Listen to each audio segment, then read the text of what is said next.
Hello, my name is Maurice Washington. I want to welcome everybody to another episode of Executive Talk. Today we're actually wrapping up a three-part series called The Sales Conversation. In this three-part series, we dealt with quite a few things. We dealt with the client's perspective. What does the client feel during the sales process? We also dealt with the business owner's part of the sales conversation. What do they feel during the sales process?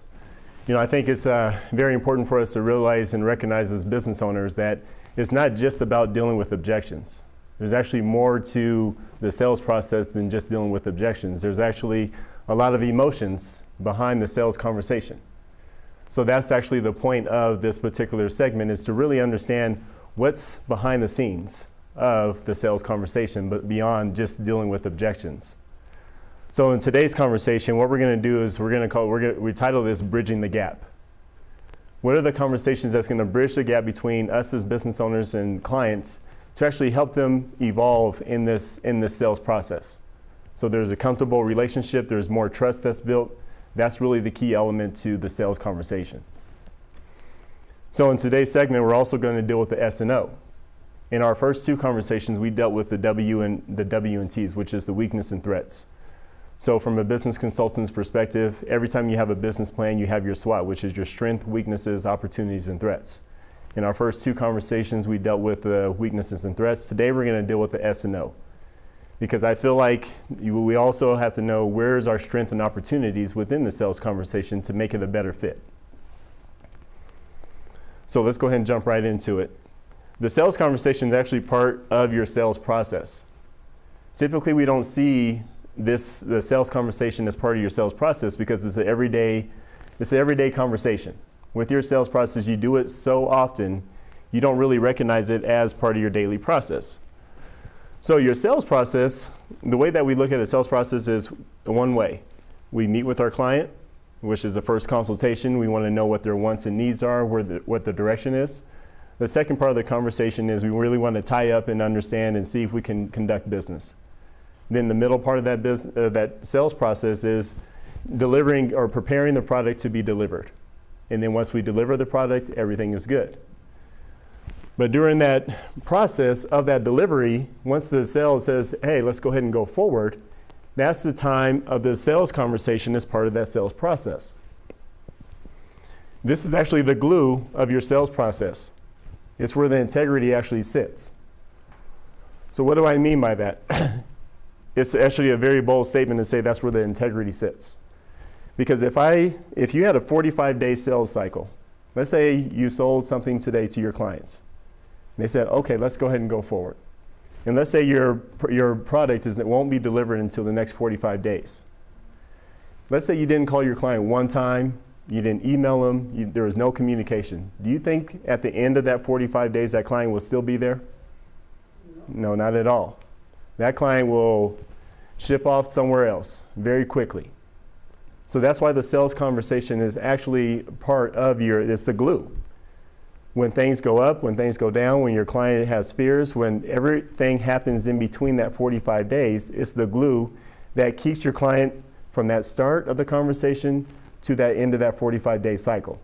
So that's why it's the glue and that's why it's the integrity. This sales conversation is part of your leadership ability as well. There's a lot of books out there that talk about leadership and, just basically traits and attributes of a good leader. This is something that's actually very rarely spoken about within those books. It's just a general conversation. How are you leading your clients from start to finish through your words? If you break up leadership, this word leadership, excuse me, this word leadership has little impact, if you will. If these words are broken up, there's leadership. So if these words are broken up, you're the leader, and there is no ship. But leadership, it creates a bond. There's something in this word, the ship part of this word, that actually makes this word mean something more. So as a leader, it's just me as a business owner. But my shipping part is the part that I actually deliver to the client. This is the part that you're actually delivering to your client. It's kind of like FedEx, they ship. That's the delivering of the product or service. So the leadership part of it is actually the sales conversation. How are you leading people How are you leading people down this process? How are you delivering this conversation? And this conversation does depend on you. I think there's a level of business ownership that we look for, a level of fairness as to what is the client's responsibility and what's our responsibility as a business owner. This conversation, the clients are depending on us to deliver the product. So this conversation depends on us, and the whole process depends on us. And then we need to prepare our clients a specific delivery on what they need to do during that process. What are their expectations so they can deliver on their part so this can be a great relationship towards the end. Our job is to lead our clients from start to finish. This is a very intangible action. Now, it looks tangible because there's a conversation, a lot of momentum is going, but again, it's intangible. You can't really touch it. This is part of the client experience. So what they're seeing in the very beginning is they're seeing you. They see your product, they see the ideal, they see the concept, they see the vision in the beginning. But in the middle, there's certain experiences that your client needs in the middle to actually understand that this product is going to be delivered. So the conversation is part of the intangible process that allows for this delivering to happen. To get out, and part of our jobs in that sales conversation is to get out as many concerns as they will allow us, to discover. We need to know as much as possible. What are your concerns? Our job is to ask as many questions to get all those concerns on the table, because your clients do come to the table with a lot of concerns. Would you guys agree with that? Yes. Absolutely. So we need to get out as many concerns as they will allow us to discover. Now, your model either offers an immediate result or a process result. Okay, the immediate result is this relative to time. About 7 to 10 days is almost kind of an immediate result, or maybe a next day. I'll be there to fix as for an electrician. It's typically in the next day or within the next 3 days to fix that service. But a lot of our business models, process result, meaning it's going to take about 45 days from the time that we deliver to the time that we said, yes, well, let's go ahead and go forward, to the time that the product is actually going to be delivered. So this immediate result leads into this big component, which is instant gratification. As business owners, sometimes we know our business so well that we can actually wait for the process. We understand what the process is going to take. We understand how many people that you have to contact in the background in order to get the product to deliver. So we understand that. It's comfortable to us. We found a comfort with that. Maybe in our daily lives we don't like that process, but in our business models, we found comfort in it. But with our clients, they don't have that same level of comfort, do they? That instant gratification creates the do-it-yourself journey. One thing that we talked about in our first conversation is, in the client's perspective, is YouTube University, where everybody goes on YouTube to really try to figure out how can they do it themselves. So this do-it-yourself journey that we're headed towards and that we want to try to impose upon typically means your client may not trust the time frame that it takes from start to finish. There's a trust factor right there. And it's that instant gratification. And typically what's happening is, typically people want to take back that control and that instant gratification because they want to be able to control the reason why they know it's not finished. It's one thing to call your client on a consistent basis, oh, it's not finished yet. Well, we still have to work on this. Well, we have to actually do this first in order for this to happen. Oh, we had a hiccup back at the office. That actually messes with your client mind on a regular basis. This actually kicks into full gear to say, oh man, maybe I should be doing this myself. What's the holdup? It answers that question. What's the holdup? This instant gratification bridges that gap because, again, everybody has their own relationship to time. Time from, 1 week can be perfect for people. But by that second week, by that third week, you're into a danger zone. You're into their uncomfort zone. And so remember this whole instant gratification, what that looks like and how it represents in your business. Being extremely clear about the holes in your business is very important. And I'll go ahead and touch on it in the next slide. I think it's very important for us as a business owner to realize you're dealing with the mind. The mind, so here's an example of how quick the mind can shift. On Sunday, you can have the best day. Okay, no matter if the Broncos won or lost, you can have a good day. Okay, life is good, you go to bed, you wake up, and then Monday you get the worst email ever. Now you're stressed out. Now, whatever happened yesterday that had you in a great place, Monday you're in a totally different space. How does that mind affect your business if the mind can change in the matter of a day, and sometimes it's less than that depending on the person. If the mind can change that quickly, what happens if you have a sales process from Monday to next Monday? Or what happens in that mind that's going from from that first day to the 45th day? There's a lot of thinking that's happening in there. So let's go ahead and actually address that. So what are the holes in your business? The holes in your business is not your business model per se. It's actually other professionals in your field. So I'm working with a client. I'm a contractor. I'm a contractor, and I meet with the client, and they're ready to go forward with me, and they're happy. They're ready to get the new deck. Everything's good. So, of course, I'm still working with other clients in the background. I still have to go about my daily business as well.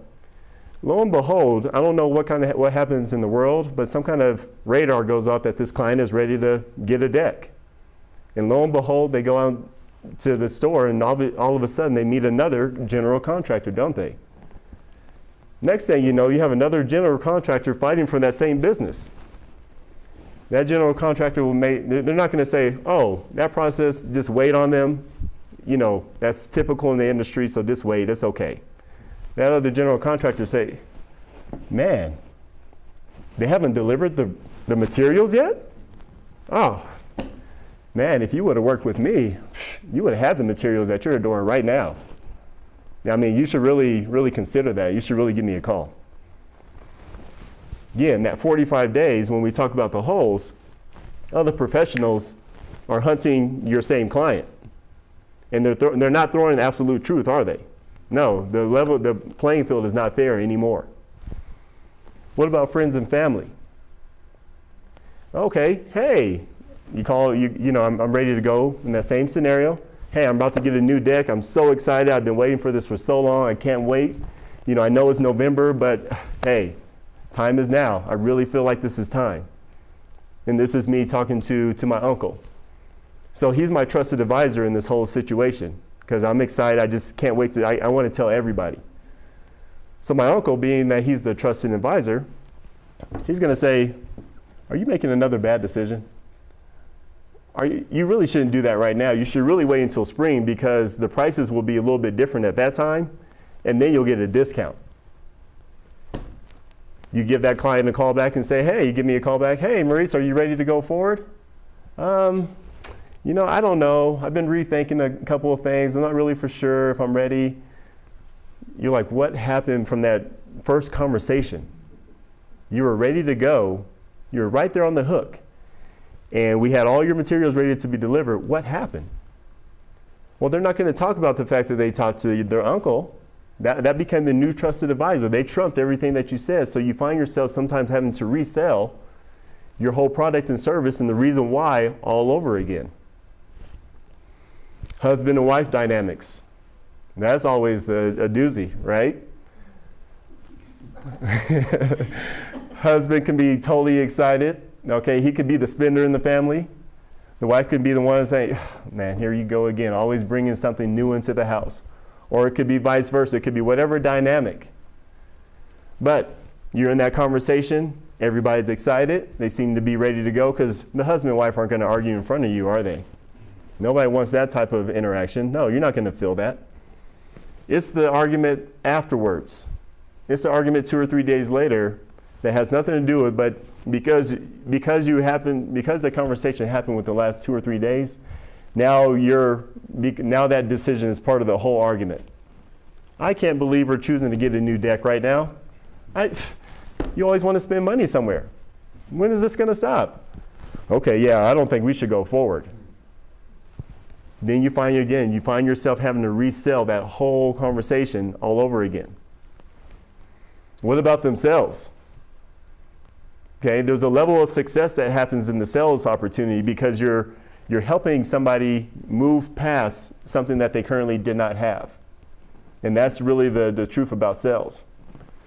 But what if they're not really truly inspired by that level of success?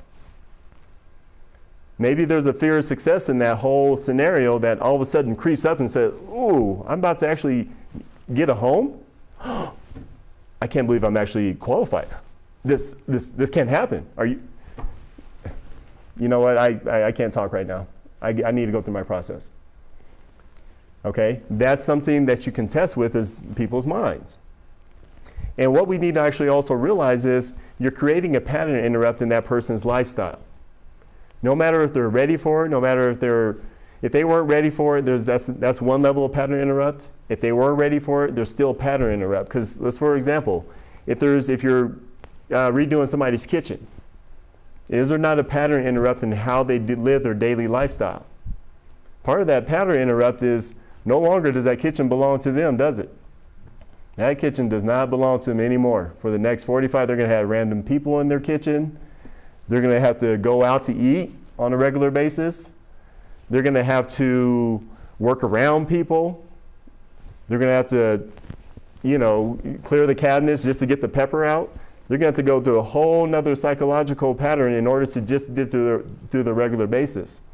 So part of that end result, they're actually not even so much excited about seeing the whole product. They're actually excited about getting back to their daily life first and foremost.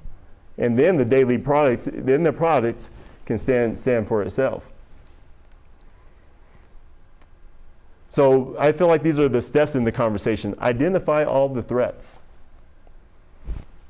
Okay? And that's all the objections. Your clients will actually train you over and over again on the typical objections that you're going to run into with your clients and what they feel.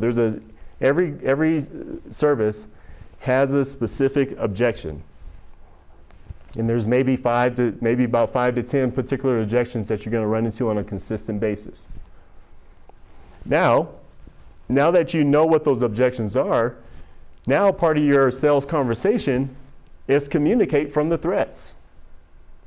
I know, typically clients had these particular levels of fears within the process. This is what you're going to run into. Does this sound like you? Yeah, that does. How did you know?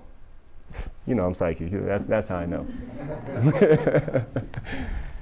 But deal with it. Just talk from that place head on, because typically that shows that level of customer service that, for one, your field of expertise.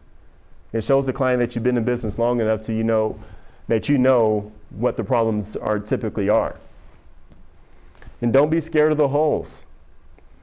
Okay, so now that you realize that these other holes actually do exist and that they are part of the thread of your sales conversation and your business model and your ability to close that client, hey, start from the top. Other professionals. There's going to be other professionals in the real estate field that are going to want actually, let me take it as a loan officer. There's going to be other LOs that are going to say they can get it done in 15 days or 20 days. And truth be told, they possibly could. But here's the other truth. The other truth is your scenario requires this. Your scenario, if we don't have your paperwork set up, this is what will extend this. So any other professional will have the same challenge as I am. So I want you to understand that before. So that way, when they run into this other professional out of the blue, hey, and they try to sway them, hey, they already talked about it. I'm good. I'm loyal to my loan officer that I'm working with because they already told me that it's going to happen. Friends and family. Talk to them about their friends and family. Hey, look, I know your friends and family. Who is your trusted advisor? How do they feel about it? Do you consult with them before going forward with this product? Just bring it up. If they do, well, then maybe you need to have that conversation with both of them. Or solidify it in a way that they say, this is your decision. Because it goes back to the families and friends and themselves. They're scared of themselves and making the wrong decision, possibly again. So realize that dynamic. Husband and wife. Understand how many times you actually need to close them in the middle of that sales process. Because husband and wife, they don't play fair sometimes. They just don't sometimes. In themselves. Protect your client from themselves. Understand, ask them, do you see yourself as successful in this area? If this happens, will you feel that level of success? What does that mean to you? Ask that question and see what kind of answers you get. Because that's going to be part of the thing that's going to happen when you have dead air time in between your sales cycle. I think it's also important for us to recognize, do the visions match? For a real estate agent, the way that the market is set up, you can qualify for a $310,000 house in this marketplace. Now, for the client, do they see themselves in that area? If you start showing them $310,000 house, but they can't see themselves that high, your visions are not meeting. And you're interrupting the way that they already visualize their success. Their success could be at $240K. Now, you can show them more, but you have to really meet them at their levels of the way that they view themselves. Recognize the need for instant gratification. And I submit to you guys this and see what this does for you. The bigger the uncertainty, the higher the need for instant gratification. Let that soak in. So the bigger the uncertainty, the higher the need for instant gratification. So if it's a big ticket item, okay, imagine that there's going to be a lot of uncertainty. Am I doing the right thing? Am I spending the right amount of money? Does this make sense? Or if it's in that process, understand that means there's a level of instant gratification that needs to take place within the middle of that conversation. Not only can I just leave you in 45 days, I have to call you maybe once a week just to check on you and to reiterate the sales process and say, hey, this is the stage that we're in right now. This stage right here, next week, is what we're running into, and that means we're right on track. If we don't hit this mark, then this is typically what happens. So that's how you can actually object the family, themselves, and also other professionals, is because there's a track of that 45 days. I feel like the conversation should include the following awareness. Is this the first time they've been introduced to your product? If this is their first time, understand you really have to have that right conversation for them. It is key. Because fear kicks in immediately. Doesn't matter, fear is already right there at the table. Okay, what fears do they have as a whole about the product or service that you offer? Okay, do they not see a lot of people, what fears do they have in that process? What end result does your client expect from this product? That's a very interesting question. It doesn't get asked a lot, but what end result? Do they want to see, for example, for that deck conversation, or do they like to host parties a lot? Do they want to have a deck where a lot of people, because they like to host and invite a lot of people over on a regular basis, is that part of their end result of this product? They want it to look aesthetically good enough for everybody else that comes in, because that's where they spend a lot of time. You have to know where that level of end result looks like for your client. And what do you need to experience in the middle of the process? You can ask your clients openly, what do you need to experience in the middle of the process so I can meet your needs? Because typically you have your own process, you know what's going to happen, but your client may need something else a little bit different. And that's where the true communication can really happen. And again, turn the conversation from a WT, which is the weakness and threat, to a strength and opportunity. So, one thing I would like for you guys to also take with you today is clearly identify your target market. I feel like the target market in this case is bigger than just the financial, the area, town that they live in, the demographic, et cetera, et cetera. I'm going to submit something new to you guys today, is emotional demographic. Okay, what is it about their attitude that you connect with, What is it about the attitude that your clients can actually connect to you with? How does your client see life? Are they up and down quite a bit? Because that up and down quite a bit will actually interrupt your sales process as a whole. What kind of belief system do they have? Do they see themselves as, because there's a level of completion that does offer success. If they see this as a completed product, are they okay with that? You really want to know that you guys have a similar thought process about this end result. You know, really the point of this whole conversation, again, as I mentioned earlier, is to really bridge the gap between clients and business owners.